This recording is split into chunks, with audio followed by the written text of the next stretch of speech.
Bon les gars, petit vlog aujourd'hui, on va à l'UFC Abu Dhabi. Donc là on est sur la route, on part de Dubaï, on a à peu près 1h30 de route. On va d'abord manger au resto parce qu'on est parti tôt, je crois que la carte commence à 20h, heure des Émirats.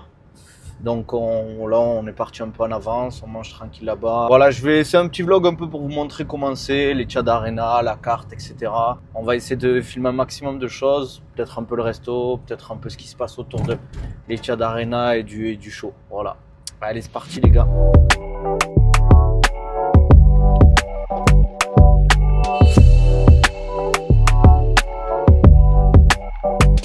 Bon, faut savoir aussi les gars qu'ici il y a des radars tous les, je crois, 4 km ou 2 km. Il y a une tolérance de 20 km/h. Par exemple, là c'est limité je crois à 100. Donc j'ai le droit de rouler à peu près jusqu'à 120 km/h. Par contre, à Abu Dhabi c'est beaucoup plus strict. À Abu Dhabi je crois qu'il n'y a même pas de tolérance. C'est-à-dire si c'est 100, c'est 100. Juste sur la route pour aller à Abu Dhabi, on peut aller jusqu'à 140 km/h, mais il y a un système d'excès de lenteur sur les deux voies de gauche, je crois. Tu as le droit de rouler jusqu'à 140, mais il ne faut pas rouler en dessous de 120, parce que c'est une voie, on va dire, rapide de dépassement.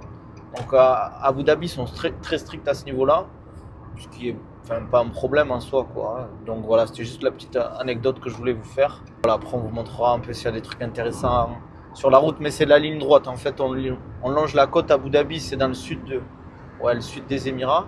C'est le plus grand émirat des Émirats Arabes Unis. Abu Dhabi, c'est la capitale, c'est l'émirat le plus riche, c'est là où il y a, on va dire, le pouvoir, le gouvernement. Et Dubaï, on va dire, c'est le hub des Émirats. C'est un peu le soft power des Émirats.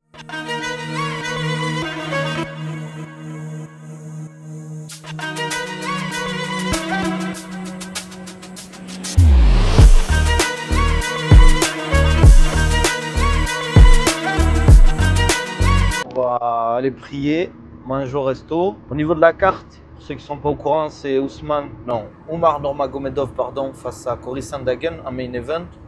Je crois en co-main event c'est Sharapoutin, là, le pirate. On a quoi comme gros combat aussi, Figueiredo contre Chito Vera. On a une grosse carte en prélim, enfin un gros combat en prélim, mais je me souviens plus c'est lequel. Donc voilà, grosse carte en vrai pour un fight night. Mais ça m'étonne pas, les cartes en général à Abu Dhabi, maintenant Riyad, les fight night elles vont être bien je pense. Avant l'UFC Abu Dhabi d'octobre, le pay-per-view que je vais essayer d'y aller aussi. Je ferai peut-être un vlog, voilà. Donc là on va aller manger tranquillement. Et je crois que ça commence à 20h ici, donc voilà.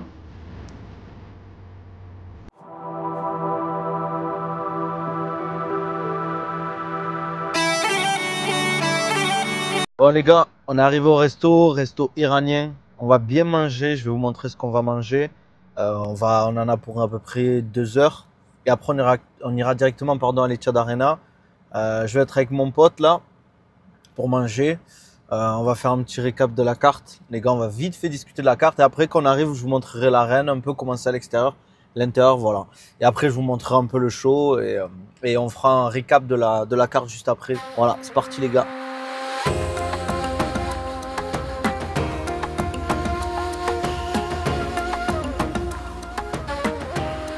Fini de manger là. Je suis avec le frérot. Il nous reste quoi, 2 heures, je crois, avant l'ouverture de l'arène. Bon, t'en penses quoi de la carte, Sofiane? La carte, franchement, jusqu'à une semaine en arrière, franchement, je savais pas forcément quoi penser de la carte. J'ai eu un petit peu les nouvelles vis-à-vis de la catégorie des 62 et que je suivais pas du tout en fait de base. C'est une catégorie que je regarde pas. 61, tu veux dire? Ouais, 61. Parce qu'en fait, moi, je regarde surtout les catégories où il y a des Français ou des athlètes qui sont assez connus. Et 61, en vrai, ils sont pas très connus, mais qu'est-ce qu'ils comptent fort? Ouais. Et du coup, là, j'ai vu qu'il y a en fait dans la main card, il y a, je crois, deux combats qui sont du top 10, quoi. Avec Main event et Figueiredo contre Marlon Vera. Et ce qui est incroyable, en fait, dans cette configuration-là, c'est qu'en vrai, Umar, il aurait pu taper les autres. Parce qu'il a pris direct le top 2, alors que ces mecs qui se fightent entre eux, bah, ils sont mieux classés, tu vois. Ouais, mais personne ne voulait le prendre, je crois. Il n'y a que Cory qui a accepté de le prendre. Et celui qui gagne ce combat, normalement, il a une place pour le titre directement. Donc, c'est un peu ce qu'avait négocié Cory. S'il prend Umar, qui est top 10, je crois, ben, s'il gagne Umar, ben, derrière, il aura le title shot face à Sean O'Malley ou Merab, en fonction de celui qui gagne. Et toi, tu penses quoi de la physionomie de ce match? Je sais pas, franchement, difficile à dire parce que Cory, il est ultra fort. Je crois que c'est Umar, il est ultra favori au niveau des bookmakers, entre guillemets. En vrai, il n'a pas énormément de KO par rapport à Sandhagen.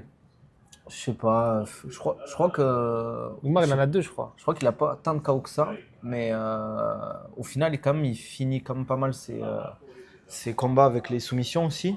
Il a quelques soumissions à son actif. Derrière son dernier combat, je crois que c'était une décision contre le Kazakh où Il a galéré, il a il galéré. s'est pris un knockdown, je crois, contre le Kazakh. Et Cory, je crois, il a 2 ou 3 victoires d'affilée. 4. 4. 4, je crois. Peterian avait perdu, je crois, non? Je sais pas, mais je crois qu'il est sur 4. Hein. Je crois qu'il est sur 4 verres. Hein. Je sais pas, il faudrait que je vérifie, mais je pense qu'il a pas mal de victoires d'affilée.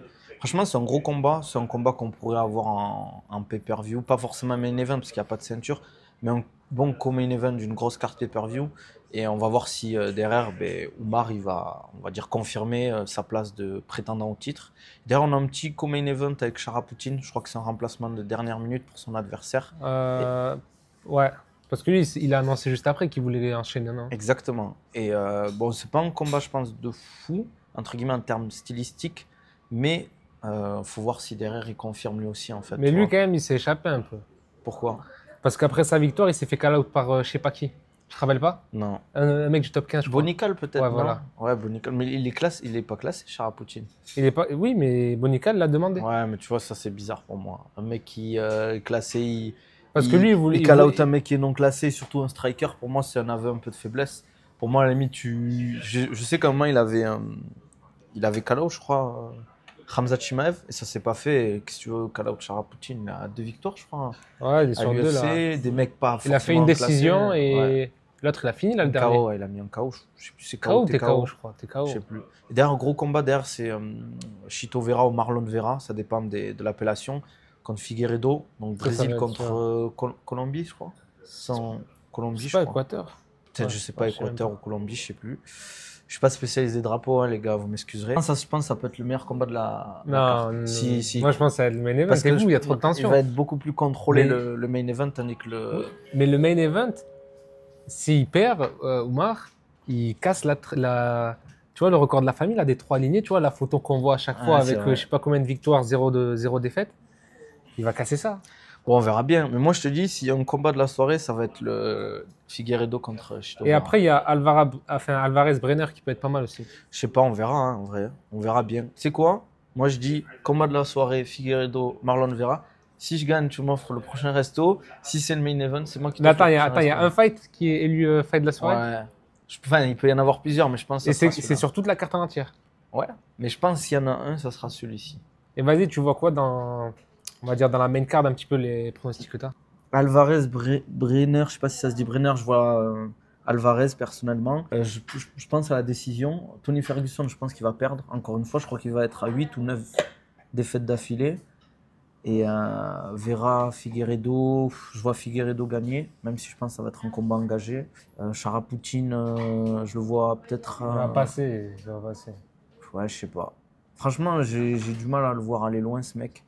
Parce que je trouve qu'il est encore trop limité en termes de MMA. C'est pas, Mais moi, je trouve critique, qu'il frappe pas assez fort pour un striker. J'ai pas l'impression qu'il frappe fort pour la KT. Je pense qu'il n'est pas encore, il n'a pas vraiment intégré entre guillemets son style au MMA. Peut-être ça viendra. Je sais pas, on verra. Et après, Oumar contre Cory, j'aimerais bien que Oumar gagne. Je le vois légèrement favori, mais je pense que ça va être un combat ultra contrôlé et engagé en fait. Et toi? Alvarez-Brenner, je sais pas. Ferguson, chez ça, je pense que ça va être chez ça, il va tuer Ferguson. Alors que Ferguson, moi, je suis allé à la conférence de presse hier, les gars. Enfin, les face-off. Ouais. Et Ferguson, quand il est rentré, il y a du monde qui a fait du bruit, alors Ouais, que mais les autres, c'est ça une faisait pas de bruit. superstar, mec. C'est une superstar, mais le mec, je sais pas, tu vois, il se fait casser la gueule à chaque fois et il vient quand même bomber le torse quand il rentre, tu vois. Ça reste une légende de l'UFC, quoi. C'est vraiment le truc du UFC, tu vois. Figueiredo, je pense que. Enfin, Figueiredo, je sais pas en vrai. Moi, ces mecs-là, je les connais pas, je peux pas dire. Frère, c'est des tueurs à gages, mec. J'ai pas assez Tu te rends vu. pas compte. J'ai vu que c'était des mecs chauds, mais je peux pas te dire. C'est le seul qui est venu en camis en plus. Ouais, Vera. Beau on va gosse, dire, bien habillé. Ouais, Franchement, ouais, s'il pas- gagne, voilà. On il va a dire fait qu'il forte impression, il a fait l'effort. Et en et plus, tout. en parlant de ça, il y a un Émirati sur la carte. Ouais, il y a l'Emirati. Et- Il s'entraîne au TK, je crois. Ouais, il s'entraîne au TK, la salle où il y a tous les gros combattants de MMA qui viennent s'entraîner souvent sur Dubaï. Khamzat Chimaev, Charapoutine. Mais pour parler de lui, toi qui connais un petit peu le TK MMA, etc., enfin, il y a, comme dans toutes les salles, un créneau pro, c'est ça? Ouais. Et est-ce que le créneau pro, lui, par exemple, il peut s'entraîner avec Ramzat ou c'est impossible? Je pense que c'est pas du tout la même catégorie, donc même s'il était... Mais est-ce qu'ils sont dans le même cours ou pas? Non, je pense pas. Hein. Parce que quand... Enfin, c'est possible qu'ils s'entraînent, mais c'est pas du tout les mêmes catégories, ils vont pas tourner ensemble. Il n'y a aucun intérêt pour Khamzat de tourner avec lui. Mais Tu quand Khamzat il s'entraîne au TK, c'est à l'année? Non, là il est en Thaïlande par exemple. Quand il vient, c'est pour ses camps ou de temps en temps quand il est sur Dubaï. C'est-à-dire qu'il n'a pas un endroit fixe, plutôt... Je pense qu'il a... Maintenant, Khamzat, il a atteint un truc où il a les moyens pour quand il vient s'entraîner quelque part, il ramène des sparring partners. Peut-être qu'il va tourner avec certaines personnes, mais c'est risqué pour lui. C'est comme ça que tu peux te blesser et tout. Ok. Et pourquoi les mecs du TK, tu vois, apparemment il y a un gros niveau, tout ce qui est ouzbek en termes de lutte, etc. Pourquoi ces mecs-là, on les voit pas forcément beaucoup combattre ou il n'y a pas de bruit autour d'eux, tu vois? Alors qu'ils sont censés être... Enfin, ils semblent, pour ceux qui voient les entraînements, être super forts, tu vois. Ouais, je sais pas, difficile à dire. En vrai, c'est pas... Après, si les combattants ils sont pas exceptionnels non plus, tu vas pas transformer un âne en cheval de Ouais, course. mais apparemment, ils sont bons. Ouais, mais si bon, ça suffit pas maintenant. Il faut aussi le bon management pour te placer sur les bonnes organisations, te faire monter, etc. Quoi. Et lui, tu penses, s'ils entraînent au TK l'année, tu penses qu'il tourne avec les Ouzbeks, etc. ou... Ouais, je pense. Après, est-ce qu'il est très fort? J'ai du mal à y croire. Je pense que c'est un combattant qui a sa place à l'UFC, mais est-ce qu'il va y rester? Je pense pas. Ouais. Et on n'a pas parlé du fight de Vucenic contre les Géorgiens, je crois. Ah oui, Gouram. Ouais. Ben ça, c'est un gros combat. Je crois que c'est pareil, un short notice il a été rajouté il y a une semaine et demie, je crois. Ouais. Mais je pense que c'est... Pour ceux qui savent pas, c'est l'ancien adversaire de Morgan Charrière qui avait gagné contre Morgan Charrière. Ancien champion du Cage Warrior aussi. Et qui a perdu contre Paul Hughes. Paul Hughes, ouais. Oui, mais qu'il avait déjà gagné. Ouais, qui avait gagné la première fois, il a perdu la deuxième fois. Et Hughes, il voulait aller à l'UFC, pas signer. Ouais. Du coup, il a signé au PFL. Et lui, je pense que il a eu cette chance. Sinon, il serait peut-être allé au PFL aussi, je pense. Hein. Ouais, parce qu'en plus, c'est quoi? C'est un Anglais. Ils ont assez d'Anglais en vrai. Ouais, c'est vrai. Mais là, il tombe contre Gouram. C'est un mec solide qui a eu quelques défaites dans son palmarès, mais qui reste un mec ultra fort, ultra talentueux. Il a eu quelques blessures qui ont fait que c'est un peu en dents de scie son parcours. Mais je pense que c'est un gros combat qu'il ne faut pas louper. Franchement, s'il y a des combats à pas louper, je pense que c'est celui-ci. En prélim, peut-être le premier, là, l'américain un peu... Non, en vrai, c'est pas beau à voir. Et franchement, c'est pas très beau à voir. Mais à voir ce que ça donne. Après, je pense, main card, vraiment les gros combats, peut-être Alvarez-Brenner. Ferguson-Chelsea, je pense pas que ça sera en gros niveau. Par contre, Figueiredo-Vera à regarder, le main event à regarder, bien évidemment. Le main event. D'ailleurs, on fera un petit débrief, je pense, après la carte. Mais ce qui est dingue, quand même, c'est que Oumar, là, c'est vraiment le combat de sa vie, là. S'il perd, Par contre, s'il perd, là, se relever, ça va être dur. Hein. Là, actuellement, c'est parce qu'il est même pas. Combat... Il est 10e. Il est classé 10e, je crois. Ouais, c'est vrai. Il est à l'entrée du top 10, il prend un top 2. S'il perd, c'est en gros. Après, ça dépend comment il perd. Je pense que ça va être une guerre, hein, parce que j'ai vu les combats un peu d'Oumar, il fait la guerre. Hein. Ouais, mais Cory, c'est un mec très intelligent, qui va pas aller à la guerre, je pense. Lui, très fort striking, très fort sol aussi, non? Je dirais plus un très bon striker. Mais grappling, il est bon sur le dos, il est très bon sur le dos. Tu veux dire, ouais, c'est possible, mais il s'était fait étrangler par Sterling au premier round. Il s'était pris un étranglement arrière super vite. Après, Sterling, c'est un spécialiste du dos, mais bon, voilà. Ouais, mais ça remonte aussi. Ça remonte, il y a, je pense, 5-6 combats, je crois. Bon, on fera un débrief après la carte. On dira qui paiera le En tout cas, j'ai pas dit, mais pour moi, c'est Sandhagen Oumar le fight. C'est possible, mais on verra. Bon. Ah ouais, je pense que ça va être une grosse décision, peut-être. Bon, les gars, on fera un petit débrief après le combat. Là, on va pas tarder à y aller. Ciao. On a bien mangé, on est sur la route pour l'Etihad Arena là. Il y a un peu de monde sur la route, on en a pour à peu près un peu plus de 20 minutes de route. Et en plus, c'est marrant parce que là, on a eu l'annonce de la carte de l'UFC Abu Dhabi, pay-per-view, gros pay-per-view. Je vais essayer aussi d'y aller. Cette fois-ci, je vous ferai un deuxième vlog si jamais vous kiffez ce vlog. Donc, n'hésitez pas à faire péter les likes, à me dire en commentaire si vous kiffez ce type de format. C'est pas des vlogs de fou, ouais, je le conçois, mais j'essaie de changer un peu de temps en temps. Donc voilà, n'hésitez pas à me dire, ça fait toujours plaisir en plus. Donc je ferai un deuxième vlog si ça plaît. J'espère qu'Oumar va gagner les gars, parce que ça fera notre prétendant au titre de la team Khabib. Voilà, dites-moi en commentaire les pronostics, comme d'hab que vous aviez dit, et au moins si vous avez raison ou pas.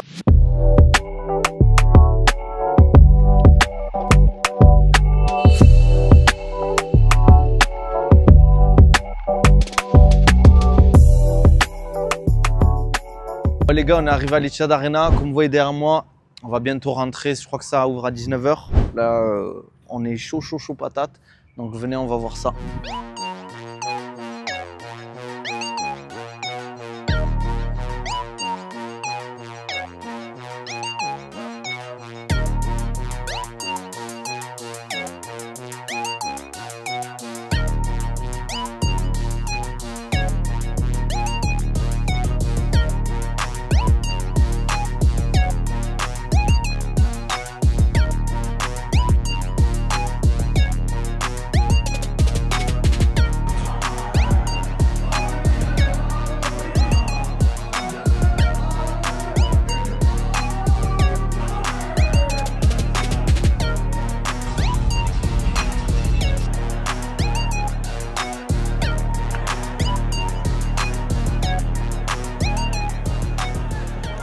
Bon les gars, globalement la carte elle est pas ouf. Il y a eu quelques finishes, mais sinon les combats c'est pas super compétitif. Il y a eu quelques combats intéressants, on en parlera je pense après la carte, à la fin de la carte. On est sur la main carte, j'en profite là vu que c'est le combat féminin pour faire cette petite vidéo. Sinon franchement la salle elle est cool, il y a une bonne ambiance. Voilà. D'ailleurs je ferai un petit récap peut-être entre les combats si j'ai le temps.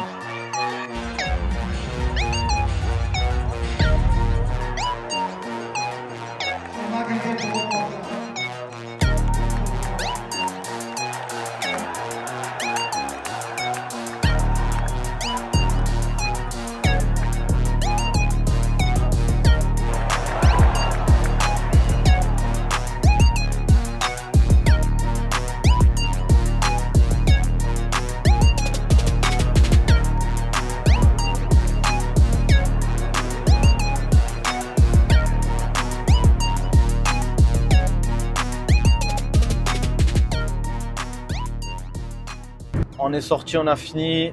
Bon, Omar a gagné. Honnêtement, la carte était pas ouf. Je vais pas vous mentir, c'était super long. Il y a eu les 14 combats au final. Parce que d'habitude, il y a toujours des annulations avec les pesées ratées. Là, il n'y en a pas eu. Donc, on s'est tapé les 14 combats. Franchement, je crois qu'on est arrivé à 19 h. On est sorti, il était quoi 2 h, je crois. Un truc comme ça. Plus de 2 h. Donc, vous imaginez le temps qu'on a passé. Et moi, j'ai plus l'âge pour ces conneries, les gars. Donc, mais sinon après bon, ça quand même c'est cool, hein, il y a une bonne ambiance, c'est pas non plus dégueu quoi. Mais ouais, voilà. Oumar il a fait un combat, je l'avais dit serré quand même face à Cory, même si je le vois gagner bien évidemment. Sinon pour le reste des combats, ben, Chara pareil, il gagne mais c'est pas non plus transcendant, même si voilà il a pas volé son combat.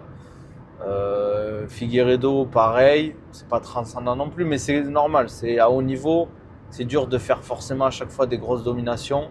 Donc quand le vlog sortira, je vais essayer de le sortir rapidement, donc peut-être il sortira ce dimanche ou lundi, je sais pas. Mais voilà, si jamais, là on a un peu moins d'1 heure de route pour arriver à Dubaï. Donc voilà, si le type de contenu vous plaît, n'hésitez pas, vous likez, vous commentez, même si il y a des choses à améliorer, faut pas hésiter à le dire. C'est un vlog ghetto, hein, les gars. Il n'y a pas de truc de fou, c'est juste manière. Voilà. Likez, commentez, abonnez-vous, mettez une notification et on se dit à la prochaine. Allez, ciao les gars.